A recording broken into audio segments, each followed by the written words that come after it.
Hello, everybody. Welcome back. My name is Kurt Harrington, and we are going to continue our series of lessons, our Temples of God, Rethinking the Abomination of Desolation. And we are currently on lesson 6. That's episodes. Normally, it would just be 2 episodes, but this is kind of a longer lesson, so there'll be 3 episodes. This is episode 11. This is the beginning of lesson 6. So we'll do this one, and then before we get into actually starting this lesson, I want to do a couple things. One, I want to do a reading of the summary of my theory. So the traditional premillennial explanation for the abomination of desolation introduced in the book of Daniel is an end-time event where the Jewish people allow the Antichrist to enter a third temple built in the earthly Jerusalem and declare himself God. Based on advances in technology and other signs of the times, I've re-examined scriptures and arrived at a different interpretation of this prophecy. Since a Christian's body is the temple of God, if they receive a brain-to-computer interface, they're accepting the abomination. At the midpoint of the 70th week of Daniel, the beast will hack into their brain-to-computer interface using the power of artificial superintelligence. It'll take control over their mind and remove their free will, leaving them spiritually desolate. From that point forward, they'll no longer make their bodies a living sacrifice to God. They'll make them a living sacrifice to the beast. Okay, so before we get into this, do a quick summary. So the first couple episodes focused on the idea, the concept that our bodies are the temples of God. So clearly established under the new covenant after Christ died, rose again, and ascended into heaven. It's clearly established that the bodies of Christians are the temples of God. It's no longer a building, or the body of believers as a whole. That's also considered the temple of God. And then we also talked about how there was going to be a great apostasy in the end times. Matthew 24:10, 2 Thessalonians 2:3, 1 Timothy 4:1 are just a couple of the scriptures that mention a end time falling away. So people who had faith in Christ, so we're talking about Christians, they had the Holy Spirit because they had faith in Christ, and then they decide to turn away from Christ in the end times, reject Christ, and then that is the people that are going to have the abomination of desolation, or that's the people that it's talking about in the abomination of desolation prophecy, as far as where the abomination of desolation will be set up in those people who are apostate Christians. And then we talked about Mystery Babylon and how Mystery Babylon is that unchecked materialistic system that's really in place now. I mean, the unchecked materialistic system that's spread across the entire world, run by the CEOs of the global corporations. They're going to be the ones that build the technology, and the technology specifically that the beast is going to use in order to establish its kingdom. It's one world government, the one world empire that it's going to establish. We said that the beast itself is a king and a kingdom. The king, of course, being an evil entity because the beast comes up out of the abyss, which is a holding place for evil entities. And then, of course, the kingdom being these technologies. And the reason why I believe the kingdom is these technologies or built off of these technologies is because the ancient empires, basically nothing that they had technology-wise would have allowed them to establish an actual one-world government. They established empires that covered the known part of the world during that period of time, but as far as covering the entire globe, they didn't have the technology to be able to do that, but we do now. And so the beast is going to be using the technology, the advanced technology that we have now, the most up-to-date, cutting-edge technology to be able to establish his one-world government. And we said in the last lesson we basically said there's really kind of two major types of technology: brain-to-computer interface and AI technology that are going to be used. And we said specifically last lesson that Neuralink, which I believe is the brain-to-computer interface technology, the specific company that's going to be used by the beast in order to establish that part of the foundational infrastructure for its kingdom, the brain-to-computer interface part of that is going to be Neuralink.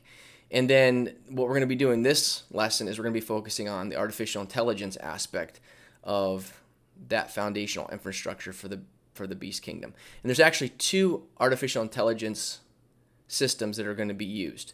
So there's actually going to be 3 technologies used in total that will actually form that most base, most foundational infrastructure for the beast kingdom. So Neuralink's one, and then we're going to talk about the 2 AI companies this lesson, or start talking about them this lesson. So here we go. The first one is called Titan. This is the beast AI weapon system. So we're going to do a little bit of history lesson here, kind of where that word Titan comes from and how it's actually connected. Even though the word itself is from Greek mythology, the story behind the Titans is actually biblical. I mean, it's not the Titans themselves and who they were and to the level that they were worshipped and stuff like that. That's not biblical, but what happens to them and the fact that there are entities that are described in the Bible, not as Titans, but are described in the Bible as going through the same type of situation that the Titans went through and being put in the same situation after they committed the crimes that they committed. It goes hand in hand with what happened to these certain entities we'll mention here in a second. So the first generation of divine beings within Greek mythology were the Titans. According to mythological stories, Cronus, the leader of the Titans, rebelled against his father Uranus in a violent takeover. Once he gained control, he ruled with an iron fist, eating every one of his children to prevent them from overthrowing him. One of his sons, Zeus, escaped the fate of the other siblings with the help of his mother Rhea. Eventually, Zeus and the other Olympians defeated Cronus and the Titans, casting them into a deep abyss called Tartarus. So that abyss that's recorded in Greek mythology that the Titans were put into and imprisoned in, that abyss, Tartarus, is actually mentioned in the Bible. And in a similar event is mentioned not as the Titans going through this, but as fallen angels going through this, as we're going to see here. So Peter, Jude, and 1st Enoch. I know 1st Enoch's not canonical, but it is a book that I think is fairly, at least pretty historically accurate, because both Peter and Jude reference Enoch in them. And so obviously, since the disciples were familiar with Enoch and they used Enoch to describe certain things and mention things in their writings, I think it's probably a pretty solid book, but it's not inspired word of God, so it just kind of keep that in mind. So let's first start with the inspired word of God, which is 2 Peter 2:4 and then Jude 6. So we'll start with 2 Peter 2:4. For if God did not spare the angels who sinned, but cast them into Tartarus, so there's that same prison that's mentioned in Greek mythology, and delivered them into chains of deepest gloom, being kept under guard for judgment. So 2 Peter 2:4 mentions, like I said, the exact same place. So now we can kind of get the idea, okay, there's these angels that rebelled against God, there are these Titans that rebelled against their creator. All right, so it's probably telling the same story. Of course, the Bible's telling it the accurate way. The Greek mythology is not telling it the accurate way, but it's at least the general idea of what happened. It's communicating the same thing. And they both, amazingly, both even mention the same place as far as the name of the prison. So Jude 6 says this, and the angels who did not keep their own domain, but abandoned their proper dwelling, he has kept in eternal chains under gloomy darkness for the judgment of the great day. 1st Enoch 10:4-7 goes in a little bit more detail about this. The Lord said to Raphael, bind Azazel hand and foot and cast him into the darkness. Make an opening in the desert, which is in Dwadel, and cast him therein. And place upon him rough and jagged rocks, and cover him with darkness, so that he may be sent into the fire on the great day of judgment. So we got the scriptural account. We got 1st Enoch, which is thought of by the writers of Scripture. And then we have a completely different account. I mean, different as far as like the people that it's coming from. So obviously these are people that were worshiping the pantheon of gods in Greek mythology, which I believe are the fallen angels. People who have fallen away, or angels who have fallen away and have kind of demanded worship from people who have rebelled against God. And all of these mention the same type of an event, this rebellion of these entities against the Creator, and then the Creator subsequently putting them into this prison. First Enoch 10:11-14 and 18:11-14. They both offer more information about this event, detailing those involved in their prison. So I'm not going to read those, but just so you know, there's some more information there in those passages. Although the Bible and First Enoch don't call the transgressors Titans, the explanation of the angels' punishment matches closely with that of the Titans in Greek mythology. In fact, both 2 Peter and the Greek mythological account use the same word, Tartarus, to describe the abyss used for divine punishment. Based on the similarities in the stories, I believe the Titans were once angels who defied God and received the penalty of imprisonment within Tartarus. I'm not sure if the Beast King was one of those Titans, was one of those, that group that's described in the Greek mythological story and talked about in 2 Peter 2:4 and Jude. I'm not sure if the Beast King was part of that group or was just imprisoned because of something else that it did. But either way, I believe that, as we're going to see here in a moment, I believe that those evil entities that were part of that group that were punished and talked about in 2 Peter 2:4 and in Jude and in the Greek mythological account, I believe that they are going to help the Beast King. So whether they're imprisoned in the same spot, whether they were imprisoned for the same crime, I think they are going to aid the Beast King. Revelation 17:8 says this about the Beast King, just kind of showing you that the king part of the beast did arise from the abyss, did arise from a prison meant for evil entities. The beast that you saw was and is about to come up out of the abyss. So the capabilities of the Titan AI weapon system. So now we're going to get into the actual technology. So there's a technology, a cutting edge technology. It's an AI weapon system. Just prototypes that were just sold to the government to be used by the U.S. Army. There's 10 prototypes, and then as part of the big, beautiful bill passed by Congress and signed into law by President Trump, there's going to be a bunch more that they're going to buy. I think like anywhere from like 100 to 150. There's going to be a bunch more that they're going to be buying of this Titan weapon system. So it's called Titan. So it's named, like you said, like we talked about before, just a few minutes ago, Titans were these beings that I believe are the same as the fallen angels. So it's not coincidence that this weapon system is named Titan. And especially when you see the capabilities of it and how it can be used in coordination with Neuralink and then this other artificial intelligence that we're going to be seeing, artificial intelligence system that we're going to be talking about. So Titan is an AI-driven weapon system that will reshape the landscape of modern warfare. In a battle situation, the Titan receives live data from various sources, satellites, drones, ground radar, and then quickly analyzes that data and then is able to respond very quickly to that to be able to target a particular enemy. So it's getting data from these different sources that are surveilling areas of the world and able to pick out where the enemy is, getting that data, being able to analyze where, the best way of approaching that enemy and destroying that enemy and getting that information back to the troops or the weapon systems or whatever that are going to be used to actually eliminate the enemy. So that's what it is. Now, what's so amazing about it is how fast it works. Like a traditional way of doing this, of gathering the information about where the enemy is and relaying it and figuring out what to do and then responding, might take hours to be able to do that. For this AI weapon system, for this Titan weapon system, it's going to be done in seconds. So just within seconds, it can surveil an area, figure out where the enemy is, figure out what to do, and then send that message so that they can actually destroy the enemy within just a few seconds. That whole process will take place.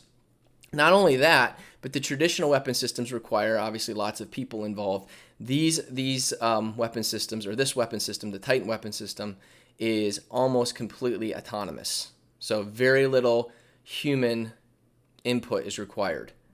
And it's also mobile. So it gets moved, it can be mounted on vehicles and moved from one place to another. Palantir is the name of the company that designs the Titan weapon system. At some point, so we know how it can be used and how it will be used for the Army. in the future. All right, so we already mentioned that. Now, I believe at some point in time, the beast is going to take this weapon system and use it to establish its kingdom. So how can the beast use this weapon system to establish its kingdom? So at some point, the Beast King, a fallen angel, will weaponize the Titan weapon system against those individuals with the Neuralink chip.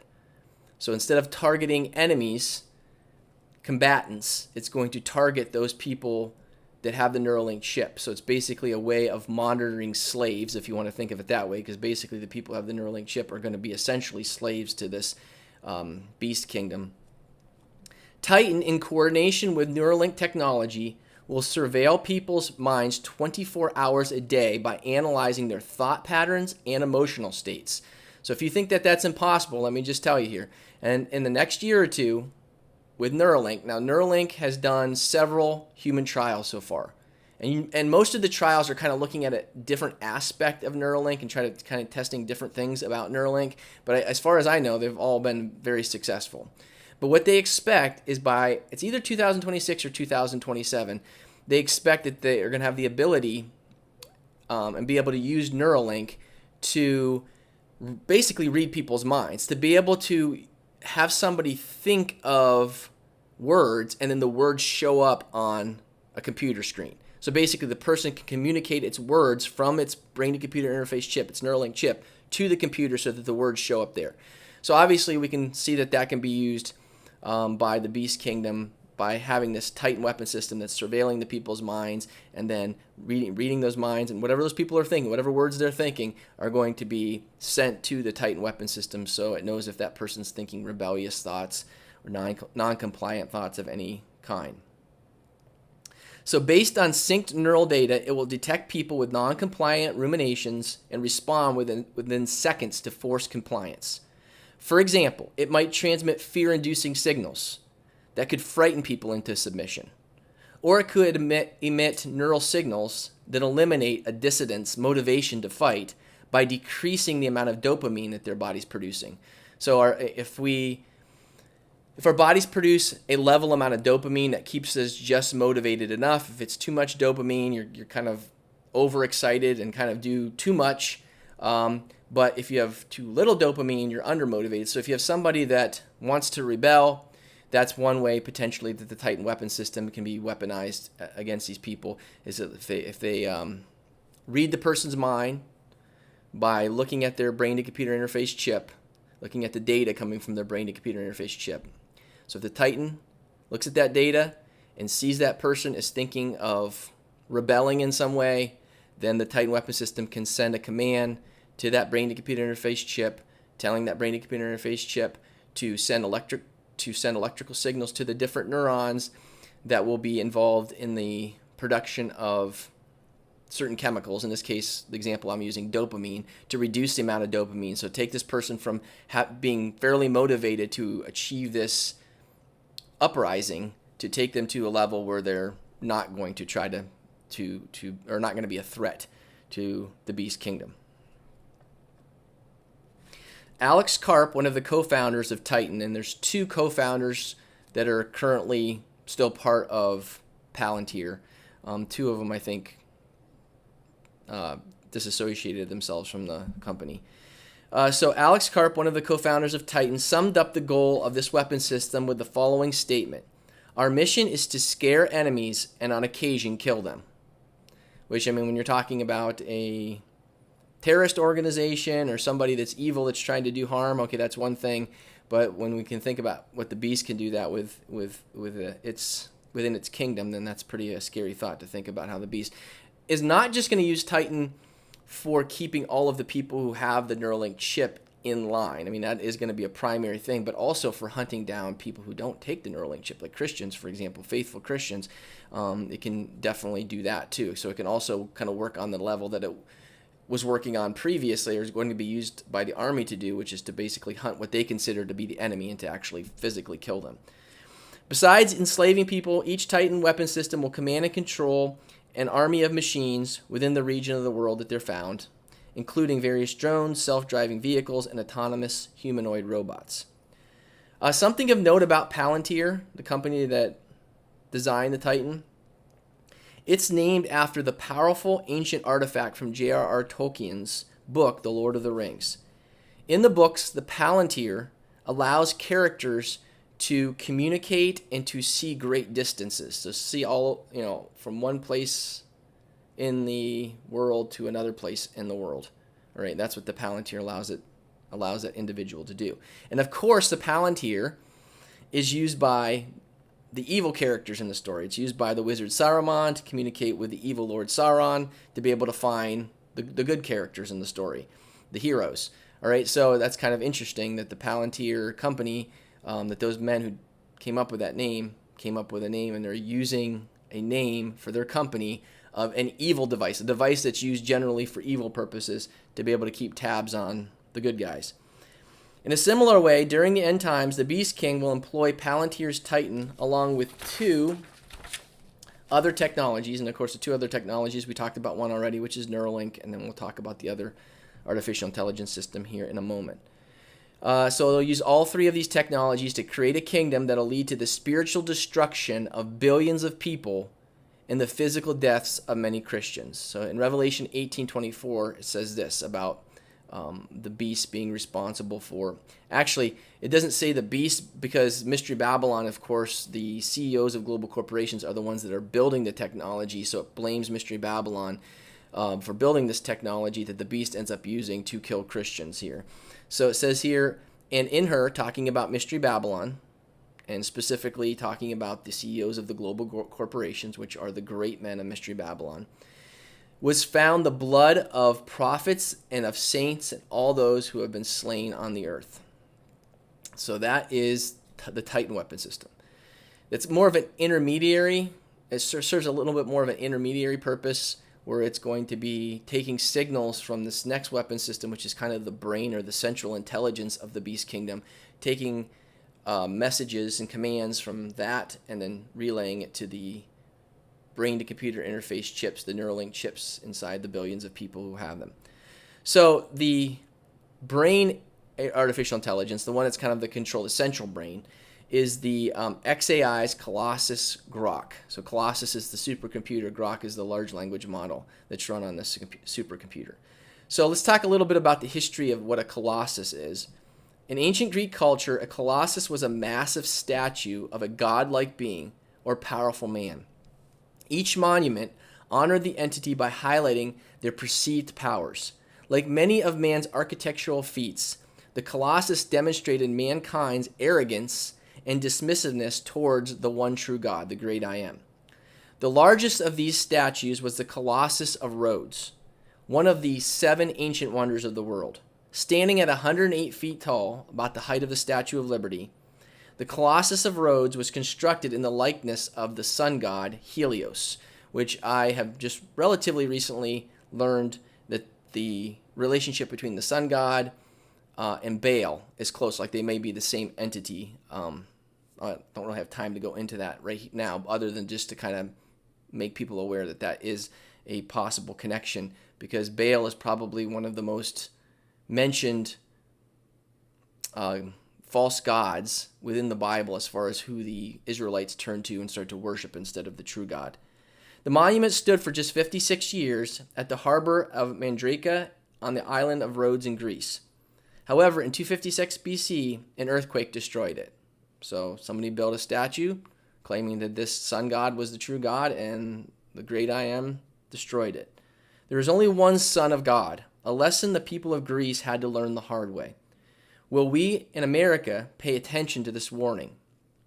Based on the new Colossus constructed in Memphis, Tennessee, I'm guessing the answer is no.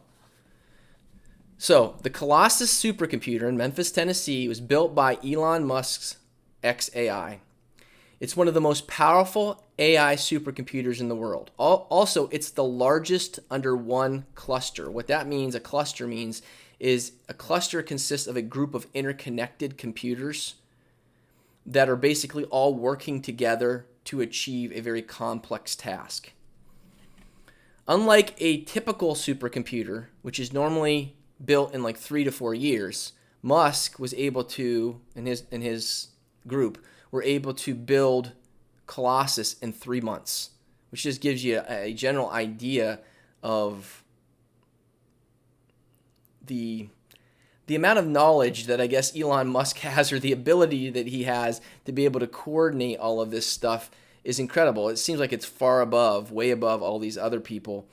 And like I had mentioned before, I mean, all of these people that are developing knowledge to this level that allow them to come up and design these different artificial intelligence technologies, or any of these technologies, we know that there is a connection between that knowledge and evil entities. I mean, like back before the flood, the people in pre-flood times, they got knowledge from fallen angels, provided them with knowledge that was knowledge that God didn't want them to have. And I kind of feel like the same thing's happening here. You got people that are getting knowledge from these evil entities that is definitely knowledge that God does not want them to have. So this Colossus is built to train massive AI models. These large language models, LLMs, complete a multitude of tasks such as writing code, translating languages, and driving vehicles. That's just to name a few. Currently, Colossus trains Grok. So Grok is the large language model that's used on X. So used on the platform formerly known as Twitter, the social media platform.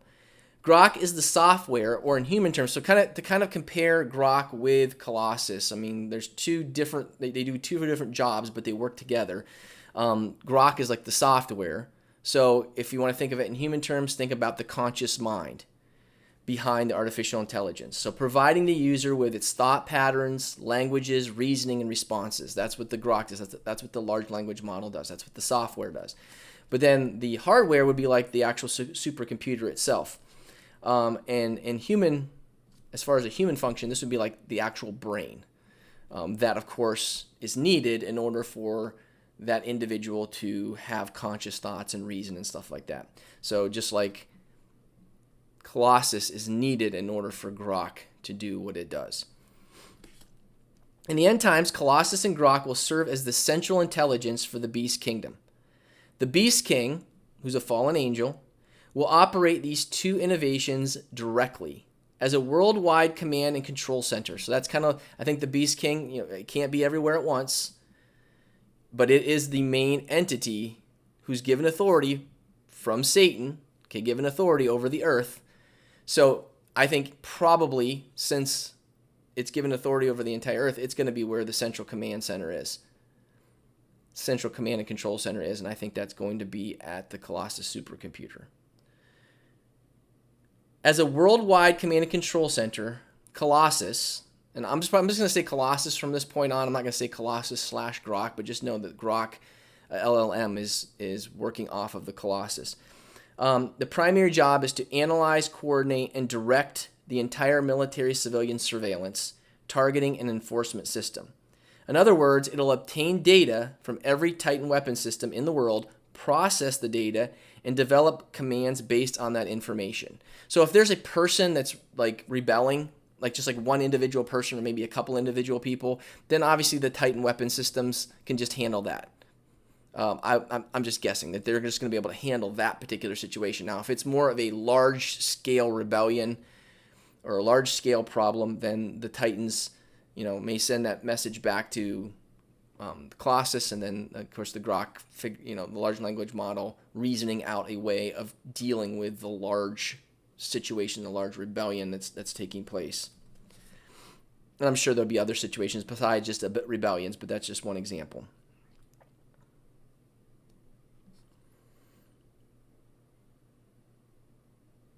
So also the Beast King will employ Colossus as it establishes a worldwide conditioning program.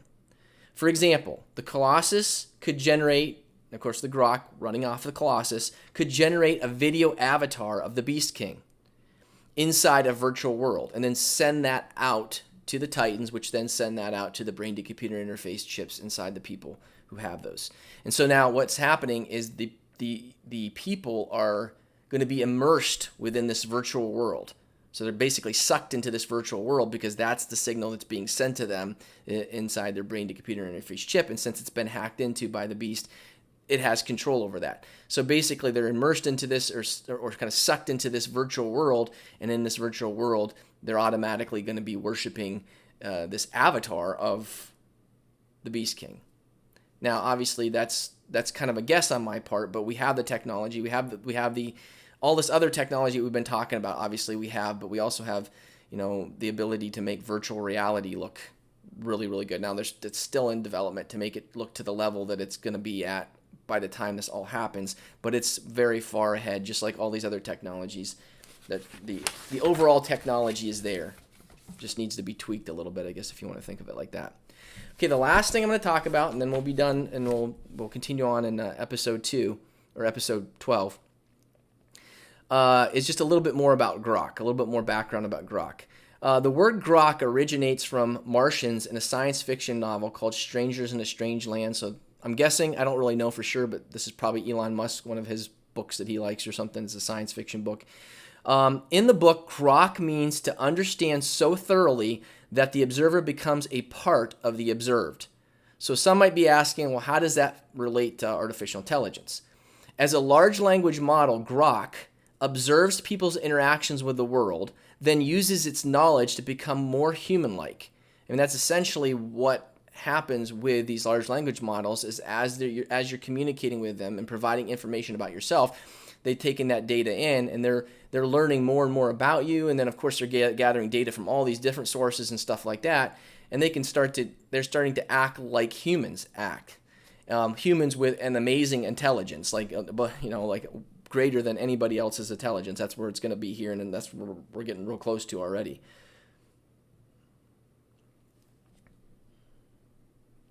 However, I think it's more than just an intellectual comprehension that the Grok has.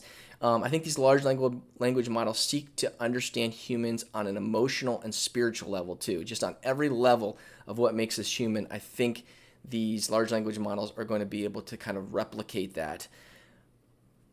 The author of Strangers in a Strange Land said that Grok means to merge, blend, intermarry, lose identity, and group experience. So when I think about how the Beast Kingdom is going to be set up with this central intelligence, artificial intelligence, sending out commands to these, 100 or 200 Titan weapon systems across the world, which then send those commands to the billions of people throughout the planet.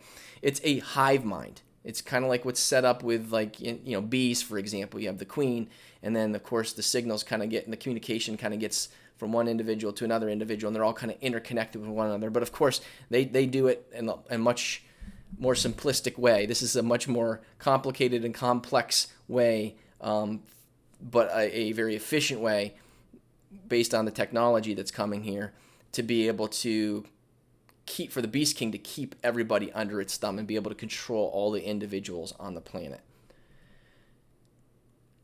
and kind of make everybody unified, or basically everybody kind of fall into place under this one world government worshiping this one entity.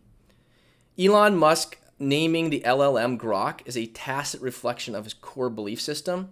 When he states that merging humans with AI is his goal, which he did say that was his goal, and now, of course, he said it was because of the fact that he's worried about artificial intelligence gaining such a high level of knowledge that we are going to fall too far behind as humans, and artificial intelligence is going to take over everything. So basically, he's kind of fear-mongering. he's using fear to kind of drive people, and I think that's kind of the key thing is that he's going to keep pushing this fear to the point where people are like, well, we've got to merge with machines. We've got to get this brain-to-computer interface chip. We've got to get this Neuralink chip so that we can become one with the machine, so that the knowledge of that machine, as it's increasing, our knowledge is increasing so that we can keep up. It's just kind of like with COVID, the idea with the jab. If you spread that fear, people all are going to feel like that they have to get it. And so that's what fear does, and I feel like that's what Elon Musk is doing, because if he really, really was scared and worried about artificial intelligence and the knowledge that it was developing, he probably wouldn't have his own artificial intelligence company that he's really trying to push.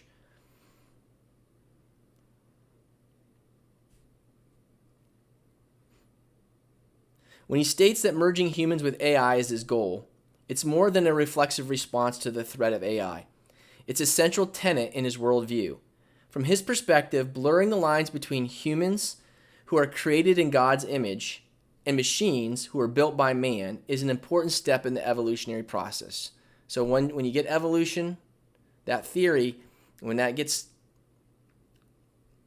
when people basically get sucked into that theory for 150 years that theory's been here, 160 years, whatever it is, since Darwin, it becomes just so much part of the society that like there's just so many people who believe that just kind of believe it as guaranteed that evolution happens the way that the scientists say it happens, and I think a lot of people just buy into it without actually even thinking it through. But I mean, the point is that this evolution theory is being used by transhumanists to push this idea of humans evolving to the next level. I mean, if we evolved, which we did not, from single-celled organisms all the way to humans, then what's another step? What's, taking humans to humans 2.0, which some people call it, or this human hybrid machine. It's just taking that evolution to one more step. So by bringing this theory into our culture for these last 160 years, it's going to be much easier for people to buy into this idea of getting this brain-to-computer interface chip, because they'll just see it as, hey, this is just part of the evolutionary process. So this ideology is indicative of a culture that rejects the great I am and instead bases its beliefs on the doctrines of transhumanism, which states that man can become a god. This is the same deceptive creed offered to Adam and Eve by the serpent in the Garden of Eden. And it's the philosophical system that makes the thought of downloading a software mind like Grok onto a person's Neuralink brain chip as a terrifying proposition. All right, so we're going to end there, and we will pick this up with episode 2. All right, so we will talk to you later. Have a good day.